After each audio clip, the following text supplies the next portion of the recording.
Hello students, good morning to all. Hope you all are fine. Myself Rakhi, your English teacher.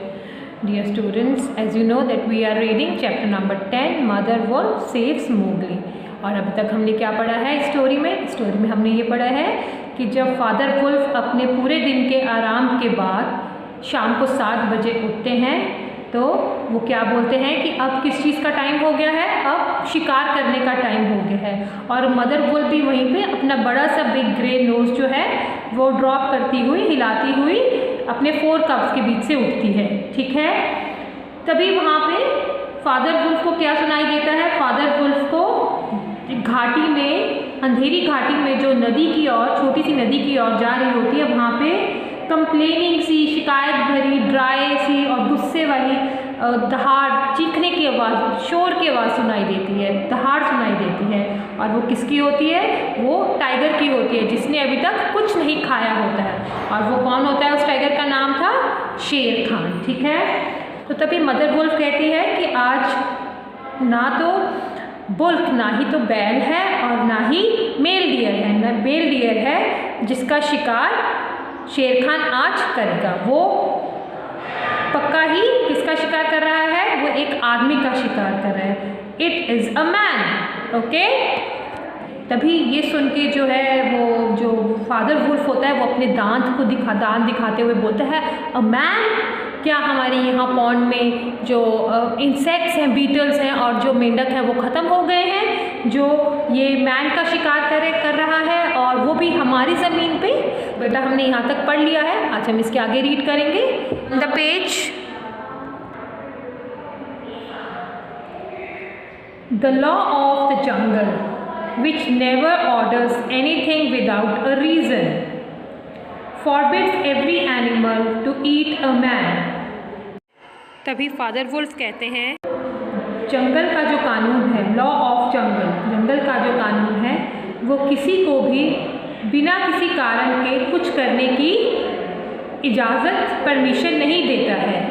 forbids every animal to eat a man, सभी animals जो हैं वो किसी मनुष्य को खाना भूल जाएं।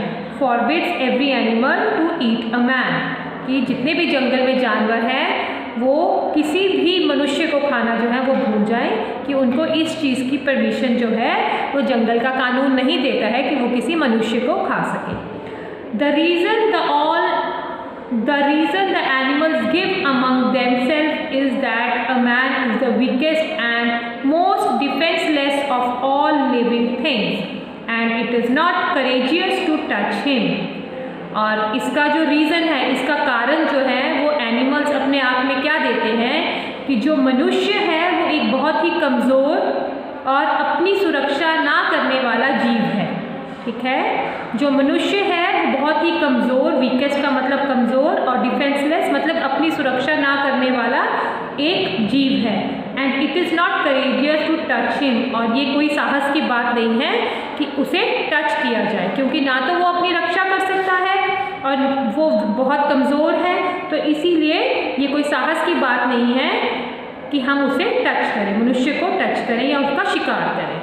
They also say that animals that eat a man lose their teeth, और वो ये भी कहते हैं कि जो जानवर आदमियों को खाता है, मनुष्यों को खाता है, उसके दांत टूट जाते हैं या वो अपने दांत खो देता है। ठीक है, Suddenly there was a movement in the bushes, अचानक से जो वहाँ झाड़ियाँ हैं उनमें कुछ हलचल होती है। मूवमेंट मतलब हलचल होना।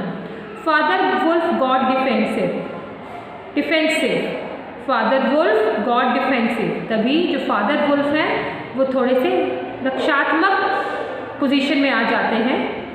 ही वॉज रेडी टू जंप, और वो जंप करने के लिए तैयार हो गए थे। ही लीप्ड, और उन्होंने जंप कर दिया। But when he saw what he was jumping at, he checked himself in the middle of air and fell on the ground with a soft thud. और जब उन्होंने ये देखा कि उन्होंने किस पर जंप किया था, और ये उन्होंने कब चेक किया? जब वो हवा के बीच में थे, और तभी वो धड़ाम करके कहाँ? ज़मीन पर, ग्राउंड पर गिर गए। जब उन्होंने देखा कि वो किस चीज़ पर जंप कर रहे हैं, उन्होंने कब ये देखा, जब वो हवा में जंप करते हुए हवा में थे, तब उन्होंने देखा कि उन्होंने किस पर जंप किया है। और फिर उन्होंने जब चेक किया अपने आप को कि उन्होंने कहाँ पे जंप किया है, और फिर वो धड़ाम करके कहाँ गिर गए, ज़मीन पर गिर गए। अ मैन ही स्नैप, एक आदमी ही स्नैप, वो गुस्से से और बड़ी तीखी सी आवाज़ से बोलते हैं। अ मैन्स बेबी, एक आदमी का बच्चा, लुक, देखो, directly in front of him, holding on by a low branch, stood a naked brown baby who could just walk. जो बेबी था, जो आदमी का बच्चा था, वो बिल्कुल उनके सामने खड़ा था।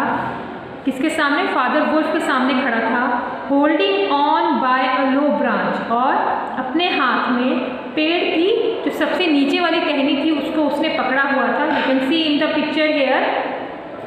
स्टूड अ नेकेड ब्राउन, और उसका रंग कैसा था? ब्राउन था। और वो कैसा खड़ा था? नेकेड खड़ा था। नेकेड हम बोलते हैं बिना कपड़ों के, नंगा खड़ा था वो, ठीक है। You can see here in the picture. Who could just walk, और जिसको अभी सिर्फ चलना ही आता था, कि वो इतना छोटा बेबी था कि उसे सिर्फ अभी चलना ही आता था, और उसका स्किन का कलर ब्राउन था, और वो नंगा खड़ा था, नेकेड था। It was soft and dimpled little thing, ये एक मुलायम सी और छोटी सी कोई चीज़ थी। It looked up into father wolf face and laughed, और वो फादर वुल्फ के फेस को देखता है और हंसता है। Is that a man's baby, क्या ये एक आदमी का बच्चा है, मनुष्य का बच्चा है? Said mother wolf, mother wolf ने कहा। I have never seen one, मैंने कभी भी नहीं देखा। ब्रिंग इट हेयर, इसे यहाँ ले आओ।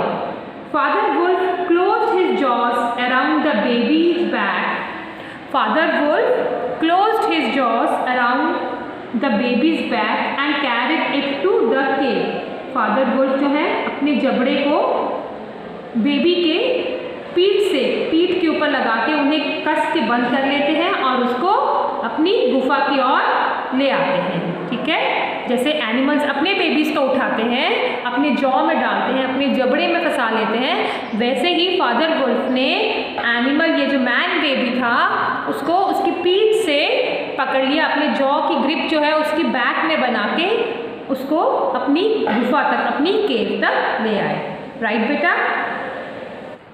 Suddenly the moon light was block out of the mouth of the cave, तभी अचानक से जो चांद की रोशनी गुफा के अंदर आ रही थी वो एकदम से ब्लॉक हो गई, रुक गई। फॉर शेर Khan big square head and shoulders were pushed into the entrance. किस वजह से वो रोशनी रुक गई थी? क्योंकि गुफा के मुहाने पर, उसके गुफा के एंट्रेंस पे शेर खान आ गया था, और शेर खान ने अपना स्क्वायर हेड, अपना जो स्क्वायर हेड है और अपने जो शोल्डर्स हैं वो अंदर की तरफ, एंट्रेंस से, जो गुफा का एंट्रेंस था उससे अंदर की तरफ पुश कर रहा था, उनको अंदर की ओर धकेल रहा था।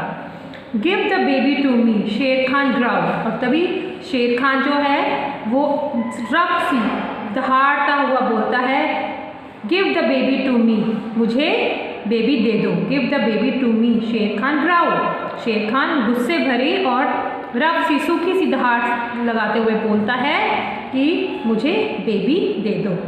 The tigers road filled the cave with thunder, और जो टाइगर की रोर, जो उसकी दहाड़ थी, उससे जो पूरी केव है वो थंडर, वो डर से, थंडर मतलब कंपकपी से भर गई। But Father Wolf knew that the mouth of the cave was too narrow for a tiger to come through. But जो Father Wolf थे वो ये जानते थे कि जो गुफा का मुंह है वो इतना छोटा है कि जो टाइगर है वो इसके अंदर नहीं आ सकता था, ठीक है। That's all for today. Homework for you is do the reading practice of the same. Good day, goodbye.